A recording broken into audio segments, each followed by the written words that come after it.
Welcome to Innovate, Disrupt, or Die, the podcast where innovation isn't just an ideal, it's a way of life. I'm your host and creator of the Innovate, Disrupt, or Die newsletter, Danny Nathan. Hello, folks. Welcome back to Innovate, Disrupt, or Die, the podcast.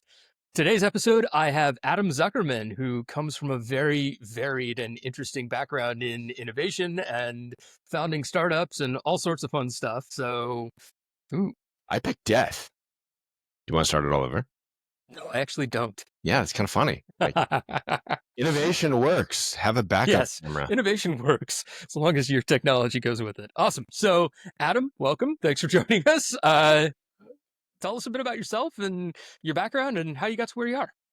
Okay. Attorney, MBA, innovation, startups, big companies, little companies. From the technical innovation background in big corporate America and the world, I was a VC in the Entrepreneur and Futurist Discovery Channel at one point in time, the parent company, actually, which meant anything from we have a show that's going to have somebody jump off the top of Mount Everest in a wingsuit. How do we improve it? To investing in startups, to fixing file sharing on the back end. Really exciting stuff.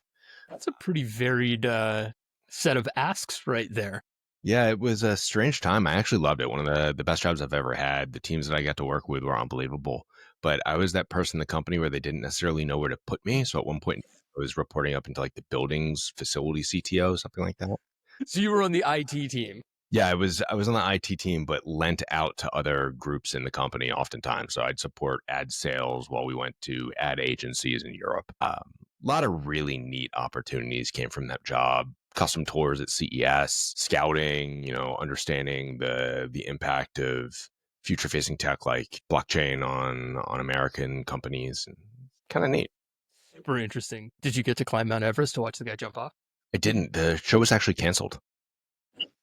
Unfortunately, there was an avalanche and some of the Sherpas passed away and they stopped climbing that year. So we decided not to do it. And not because we decided to pull the cancel, but there's nobody climbing on the mountain. It wasn't safe anymore. Yeah, it is a rather dangerous place from what I hear. So, Yeah. Awesome. So corporate innovation background leads us to what are you up to today and how is that different? Okay. So I've always had my hands in startups, or at least as long as I can remember, though I have a strange background. So attorney, MBA, I've worked in finance at a hedge fund that grew to $1.25 billion under management while I was there. I've consulted for big companies like Pfizer. I started a few companies on my own. Currently, to answer your question directly, I founded a company called Buried in Work, which helps people simplify estate planning and end-of-life tasks. I was in clean energy for a well-funded startup that shared many of the investors that invested in Elon Musk's companies, not Elon Musk himself, but his investors, which is kind of neat. And the neat thing about all of the things that I've worked on is there was an aspect of helping people. So lead with generosity, make the world a better place. I think that legacy is bullshit. Sorry to curse. I don't think that anybody's going to remember your name. I don't think anybody's going to remember my name in 300 years. And if that's the case, then what are we doing? And my response is trying to leave the world a better place. And that's your legacy itself. So innovation to me is just progress. Is it disruptive? Is it incremental? How are you approaching it? What are you trying to do? But innovation needs to be rooted in something. And it's something for me is improving the world, improving whatever project you're working on. I love that. And you preempted my next question, which is effectively, what does innovation mean to you? So how has the guiding thought of making or leaving the world a better place sort of been, how has it surfaced throughout your career? And was there a specific role or opportunity where that mindset was sort of hardened, or did you bring that with you, coming all the way out of school? I think it was before school, even when I was a kid. My family is very focused on doing good.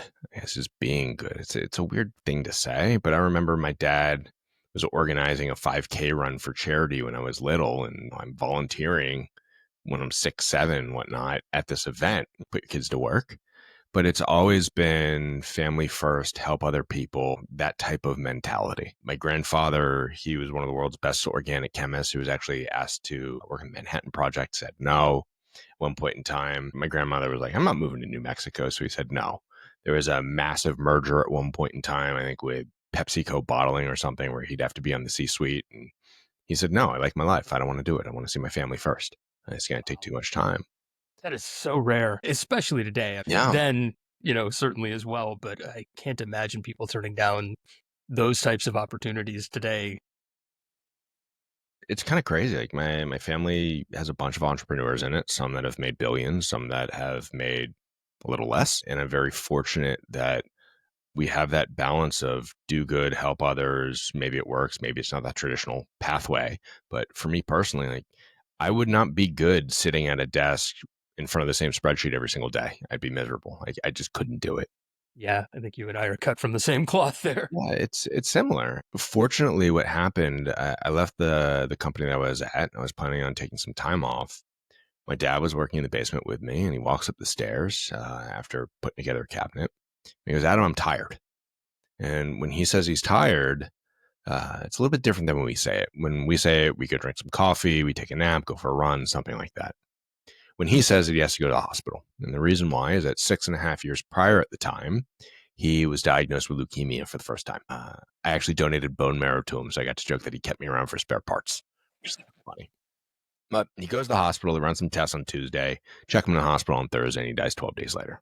Super quick, right? And I hopped in to help my mom with the estate plan, with transitioning assets. I was executor on the will. Sisters are still around. I took really detailed notes of everything I was doing. And I showed my mom's financial advisor what I had put together, and she said it was the most thorough transition she'd ever seen.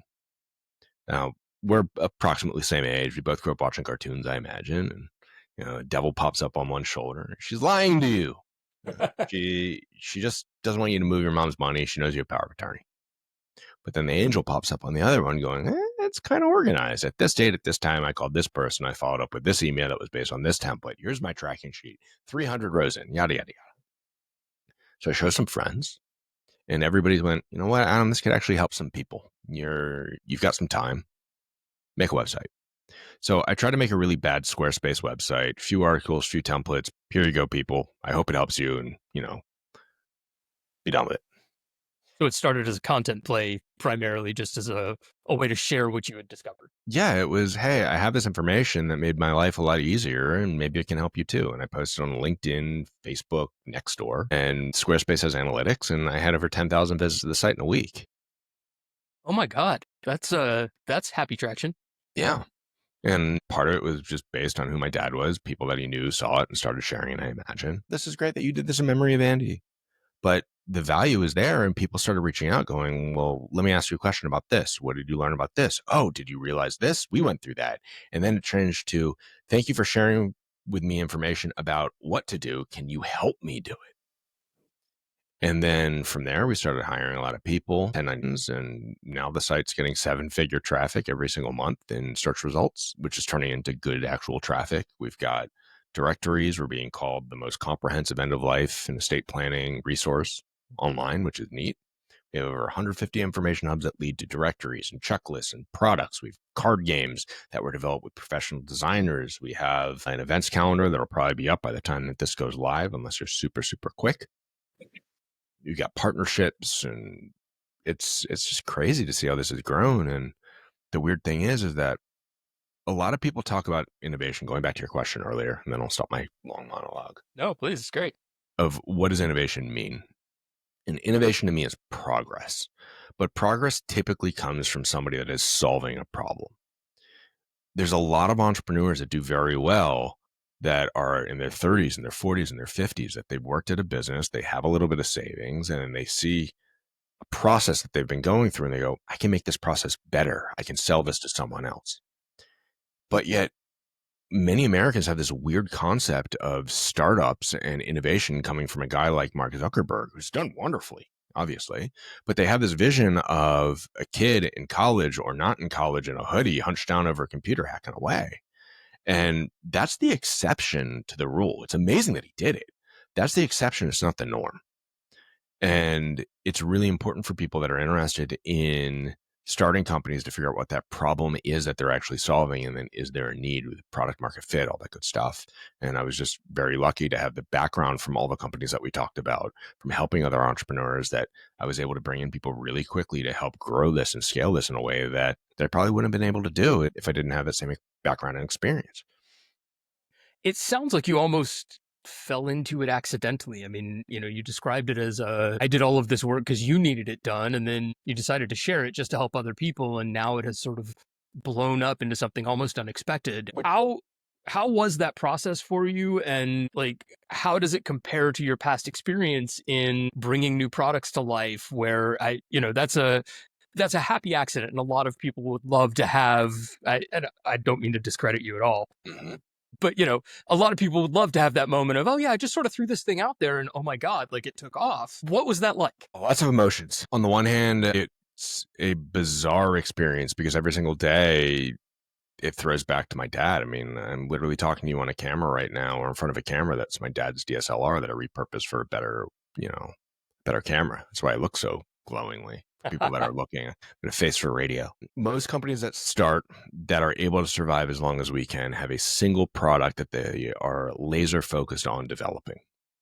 That's not our pathway. We were boiling the ocean. When people come to us and say, hey, I have a problem, I fix it. I do what I can to fix it. And if I can, I want to bring somebody in. I'll give you an example. Someone emailed me and said, my mom's in the hospital. She hit her head. And I'm here in the waiting room. And the people next to me are complaining. I'm overhearing their conversation. That they're getting it was either 2 rolls of toilet paper every 4 weeks or 4 rolls of toilet paper every 2 weeks from Amazon. And they can't turn the deliveries off because the person that they're visiting, it's their account in the hospital, and they can't get into their Amazon account. They don't know what to do. It's stupid, right? So, okay, this is great. So I went out and hired some people, and we reached out to 100 of the largest companies in the country. And now we have a database that you can search that is pretty comprehensive of, if something were to happen to you or a loved one, these are the steps that you take with that company of who you reach out to with support. Do they have an actual platform where it's all laid out? And if not, here's the general support. That's not going to make us any money. It doesn't help us at all. It actually costs us money because we're hosting it. We're paying for the web traffic. We're paying for people to actually go and do the research. But it's a valuable tool for other people. And by leading with generosity like that, with so many other resources on the site, we literally have over 150 free information hubs that people are sticking around and buying other products from us. And then it turns into a shift from a direct-to-consumer play into a business-to-business play. And the directory is bringing money. And it's an ecosystem. Effectively, what we've done, if we really want to boil it down to it, is we accidentally created a company that was direct to consumer, that was so successful that it morphed into a B2B play and a B2B2C play, which means we solved a dual marketplace challenge, which is very rare. And one of the reasons that we did that is because we had time. And I was fortunate that my wife has a job and she was okay with me building what we're building. She supported the family, and we used some resources that I had to actually pay for stuff. But most people don't have a year and a half to get to a point where revenue is sustainable. That has to be sustainable right away, or go and get VC investment if you can do it. And while we've had VCs come to us and say we'd like to invest, we haven't taken any money from any investors yet. That's pretty fantastic. Yeah. So I know some of the answer to this, Adam, but I'm going to ask it for the benefit of our listeners. Oh no. Talk to me a little bit about kind of the progression of what Buried in Work has created. I mean, if I recall, you started with, the world's giant binder and have migrated into the information hubs that you've described and things like that. Like, what are the things that you've produced along this roadmap, and how are you kind of deciding which are working and which aren't? So we have developed many things. The binder that you're talking about was the first thing that we came out with, like the first product. It was called the estate preparation package. That branding was crap, and people thought it was a service, and they'd call it like, we'd like to hire you to build our estate preparation package. No, we're not making your will. We're not making your trust. This organizes all of your information. So if something were to happen to you, your family members have the information that they need. On average, it takes 500 plus hours to administer an estate. This is going to significantly reduce that. But the reality is that there's a lot that comes before somebody passes away too. What happens to your pets? Who needs to be contacted? Do you have end of life plans developed? This helps you organize all of that. So we ended up developing it. We went through professional designers. We had multiple people involved in the process. Carrie, Sarmed, you two are awesome. Heck, even my mom came over and helped us build the early binders, really a group effort. My sister too. A bunch of other friends, other people that we hired. So this is the equivalent of like pizza for moving? Yeah, exactly. But you can only ask people to come over for moving so many times. Right. That couch is going to sit heavy eventually. So then that whole process is of just creating the estate preparation package. The first ones is a podcast episode in itself. We're sourcing from overseas, custom manufactured binders, high quality zippers, samples. It's printing with partnerships and APIs. Like it's really neat how everything came together because we're building it to scale. And this is just past experience. Somebody placed an order tomorrow for 1,000 units. We can fulfill that. Right. It might be kind of stressful, but we can get that fulfilled. And we've got partners now that can scale with us. Then we rebranded that into the Clear Kit, which is the Comprehensive Legacy and Estate Administration Repository Kit. It's clear. It's a better name, Clear Kit. Now it's a product, the Clear Kit, as opposed to a service. And while we were doing that, I went, you know what? It doesn't make sense that we have all of this information just in a package. We need to make it online. And there's so many other companies out there that are trying to create these organization systems that people buy and they don't do anything with, or they buy and then when they're actually used, when somebody passes away 20, 30 years from now, guess what? The ecosystem's changed. The laws have changed. The technology's changed. The bank accounts have changed. Everything's changed. So we started taking the information that was really helpful in the Clear Kits and we turned it into the information hubs because we had so many articles on the site that were being created when people would reach out to us, hey, what's this, that we had to organize everything better. And then pieces of the website and pieces of the products that we had and the services that we had started snapping in place to build this really big ecosystem. So now it says that in the event that you have vehicles, here's the information hub of how to transfer a vehicle. Click. And you scan the QR code and it'll take you there. And then it'll say, well, I need a checklist. Boom, here's the 67 steps that you need to take when somebody dies. Or, oh, I need to figure out, this is the first time that I am buying a car after my spouse passed away. What do I need to consider? Here's articles about that we worked on. Then someone goes, I'm having trouble paying my bills. Neat facts. Every single day, 10 to 12,000 Americans die. Kind of crazy. No, that's not right. Every single day, 10 to 12,000 Americans turn 65. That's okay. More than 10,000 Americans die per day, which means that by the end of the decade, there's going to be twice as many people 65 and older than there were at the beginning of the decade. And if you look at traditional family values where the men take care of the finances and the women deal with other things, not because women can't, simply because they haven't in these relationships. Plenty of women are far more capable than most men are at finances, but division of responsibilities. There's an entire generation of women, because they're outliving their male husbands by an average of 5.8 years, that are going to be unfamiliar with what to do. And we saw this. So we developed a course that's called Financial Literacy for Spouses that started off as an information hub, then turned into a Zoom class, and is now being built out into a self-study module where people can take the class anytime. And then that ties back in to the Clear Kits. So let me stop you for a second, Adam. Part of what's so interesting in what you're describing is effectively articles are your MVPs. So you're building a whole series of products. And what you're saying is when somebody has trouble with something, they reach out often and say, hey, how do I do blank? And you go, oh, we haven't written an article about how to do blank. And so you create the article, and then I assume a new page with a new QR code gets, put into the binder file and so on and so forth. Yeah, so it's a simplified version of it, but effectively what happens if somebody reaches out and says, we don't have this, it's not even us that always writes the articles.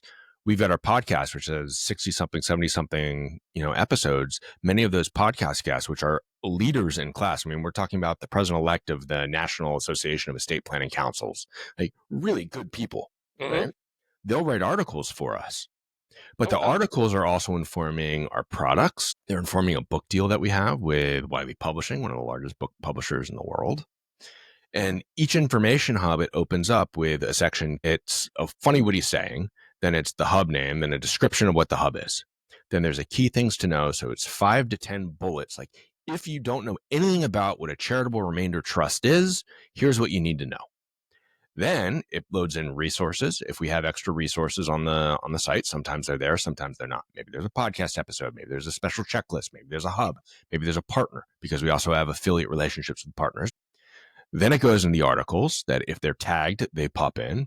And then there's frequently asked questions that in the event somebody has a question that's asked often, we add it to the facts section in the bottom of every single information hub. Then there's a place where somebody can submit a question that we get it related to that specific information hub. And all of that informs the content that we're going to end up making. And that can turn into explainer videos now. It can turn into quick podcasts. It can turn into social media posts. It can turn into interviews. And if enough people come to us about something that we don't know, then we seek out an expert that'll come on the podcast and starts the whole process. And hence the kind of ecosystem terminology, because as you're describing it, it becomes much more clear how all of the pieces fit together and feed into one another. So if you look at the top of the site, we have the information hubs first, then it comes the directories. There's more than a dozen service provider directories.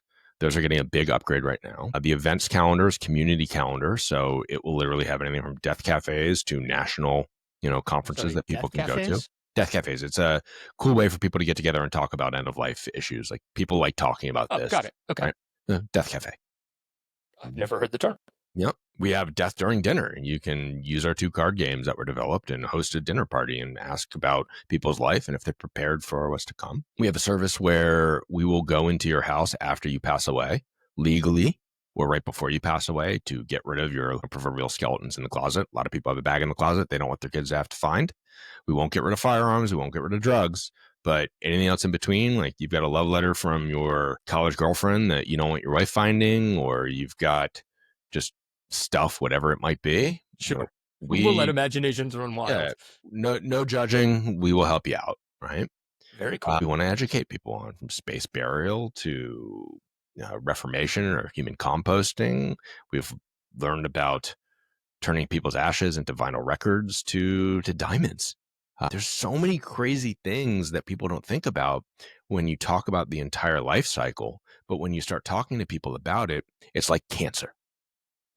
And what I mean by that is if we were to meet at a bar and talk, like we're not going to bring up cancer, but the second that you find out that somebody in my family had cancer, I guarantee that you have a story in your life of somebody that was affected also, and you start bonding over it. So because this is one of those things that everybody eventually has to deal with, because I learned a few weeks ago that everybody dies, there's actually a lot of resources. The TAM, if you want to talk about innovation terms, the total, addressable market. Yes. There are very few businesses where you could say that the TAM is everyone. It's everyone. And not get a weird look for it. But yeah. So to that, we actually spun out a 501c3, so a legal charity registered with the IRS, corporate formed in the state that we're in, because we recognize that not everybody has a net worth of $250,000, $5 million, $15 million, whatever. But because this TAM is so large, everybody needs resources. So we're going to take our resources and simplify them even more to get it out to people who need them for free. This is so interesting, Adam. I want to take a minute and sort of tie it back to the beginning of the conversation. You have a deep background in innovation. How has that impacted the choices that you've made? And you admitted yourself that most folks, when they try to start a company, are aimed at one very specific niche product that they are all in on. And you have consciously chosen to go the sort of ecosystem out of the gate route. Yep. How is that a result of your previous experience in the innovation space and your previous experience with past startups? Like, how does all of that experience come together to influence the success that you're describing now? I'm going to answer this 3 different ways. Awesome. Okay. First way. One of my closest friends growing up, Eric. Hi, Eric, if you ever listen to this. He told me that there would be nothing that would have made my dad happier knowing that I was helping people making money off of his death, in that order. Okay. So leading with generosity. First thing. The more you can help people, if you're genuine about it, which I try and be, it will work out. I'm confident that it will work out. Second thing, it is important that you keep in touch and you leverage relationships in a respectful manner. So you mentioned earlier the moving pizza for couches, right? Mm-hmm. I hate when people say that they network. I think networking is transactional. Instead, I think people should build relationships. Because if I call you up and you're my best friend 6 times to help move, you're still going to come because we hang out outside of moving couches. But if I only come to you to move couches, you're going to stop picking up my call eventually. You'll come the first, second, third time maybe, but you're going to stop. One of my friends has said that I collect people, and I am like the guy from Shawshank Redemption, if you've seen it, Red, where I know a guy. You need something, I know a guy. You're probably a little bit like this too. But the I know a guy is I can pick up the phone even if I don't talk to somebody for a while. And because the relationship is oftentimes developed to a point where I'm not just calling when I need something, they're going to pick up the phone. So I had a lot of relationships that let me scale. So my friend said that you were the right person at the right time to build this, because if you didn't know the answer, you did not do something. You called up a friend or you reached out to someone that knew how, and you'd get a little bit of advice, or you'd hire them, and you'd have a different momentum. So that's number 2, leverage relationships. The third thing is that I actually stay busy, and maybe it's I don't want to say hustle porn. I hate hustle porn. People are like, oh, I worked all night. Go to sleep. It's important. You got to get your sleep. But what I mean by that is when I see something, if it is prioritized, and I prioritize things in pebbles, rocks, and boulders, is if it's a pebble, it takes less than 5 minutes, I typically just knock it out. If it's something that's going to take between 5 minutes and half an hour, I'll block time on the calendar. And if it's a boulder, like it's a big project that I have, typically needs to be broken up into multiple steps, I will focus on that at a specific time that's designated.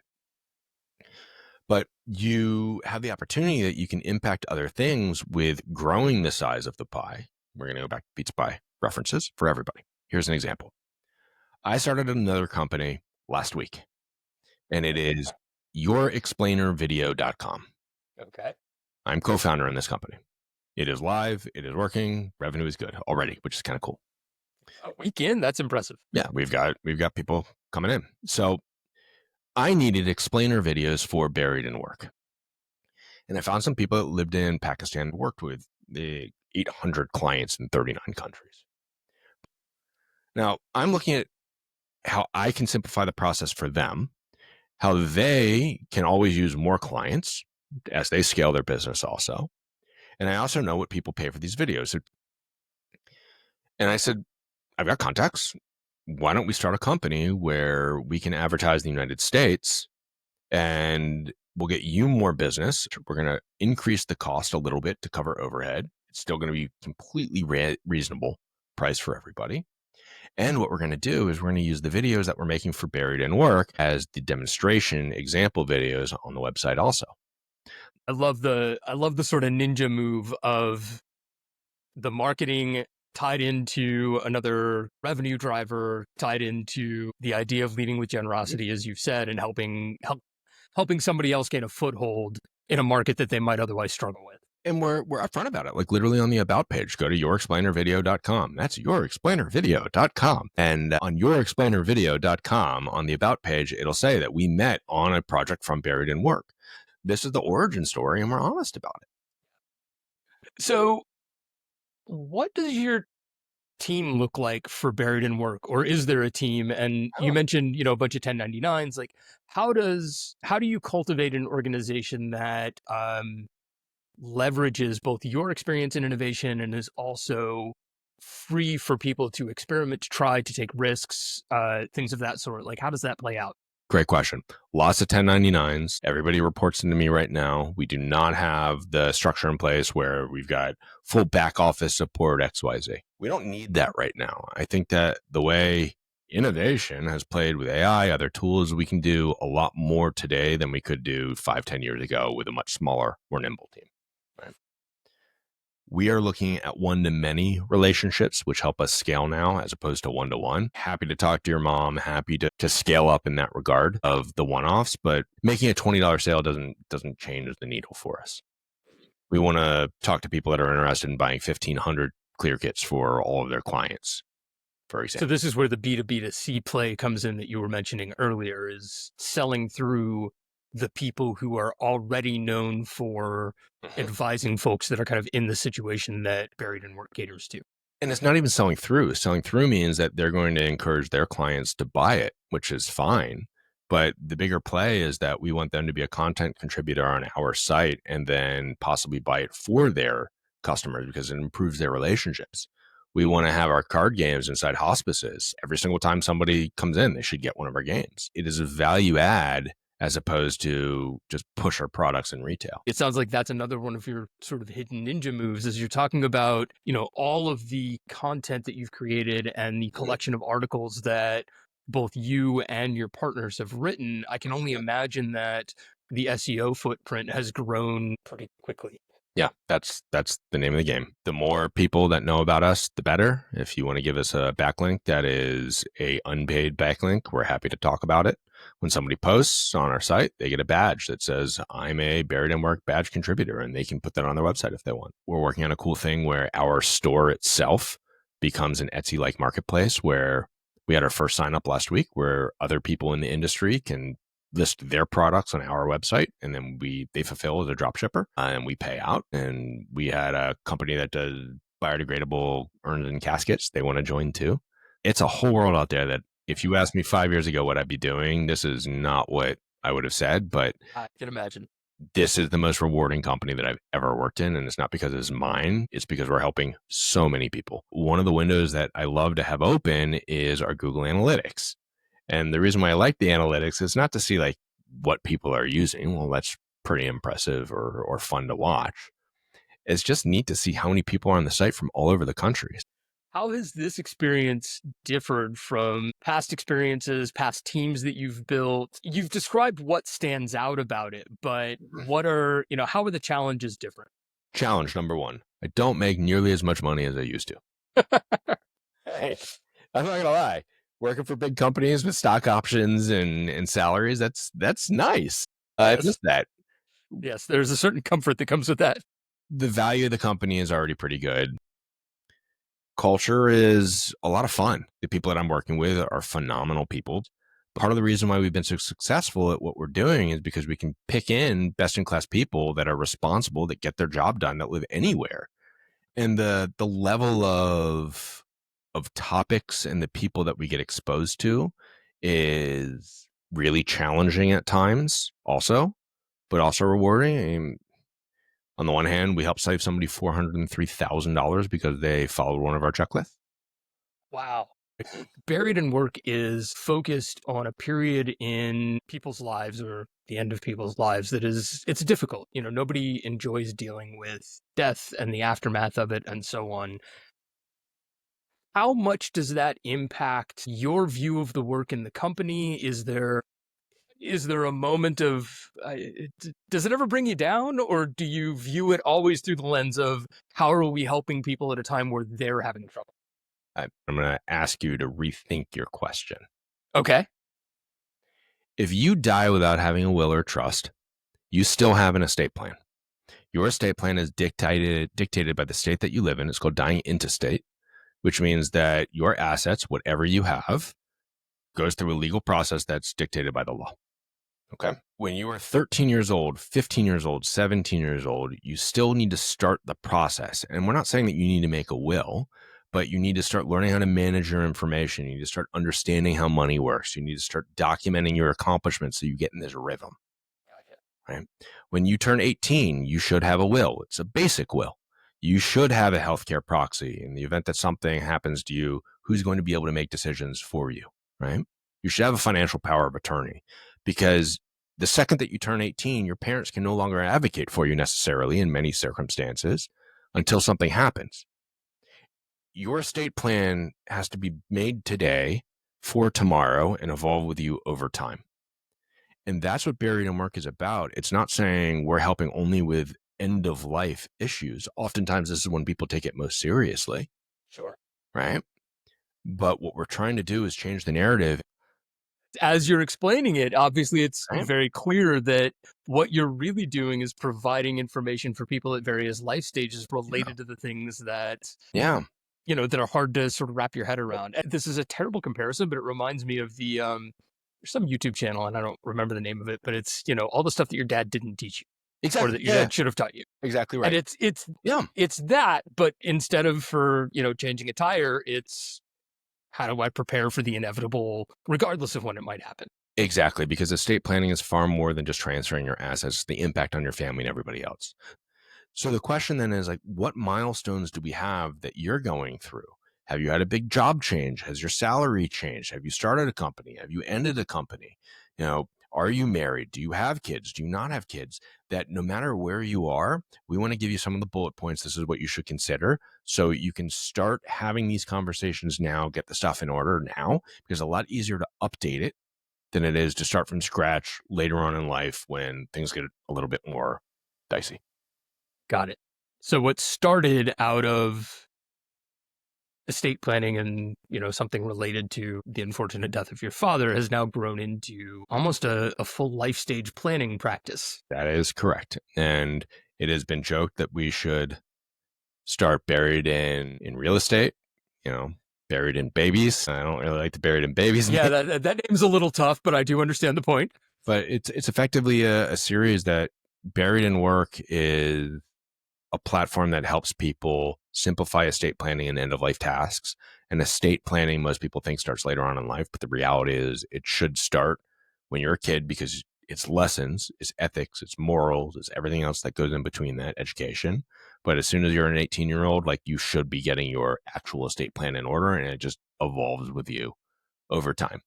Yeah, that makes a ton of sense. Adam, we could keep talking about this for quite a while, obviously. So in the interest of time, is there anything that I didn't ask you that I should have? Is there anything that you're excited to share about your experience or innovation or anything like that I just didn't bring up?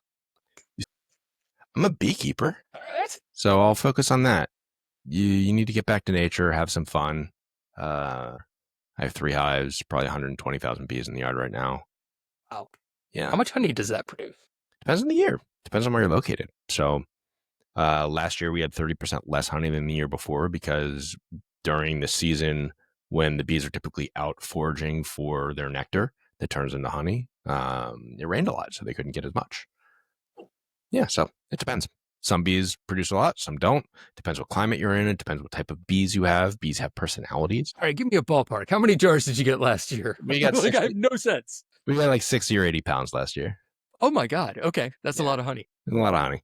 You've already mentioned listeners can find you at buriedinwork.com, at yourexplainervideo.com. Yeah. Anything else? Any other places to share where people can hunt you down?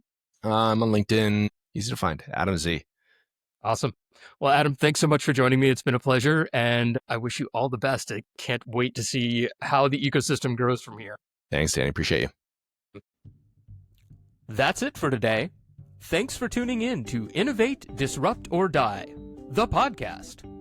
Join us again for our next episode, and don't forget to subscribe at innovatedisruptordie.com. That's all, folks.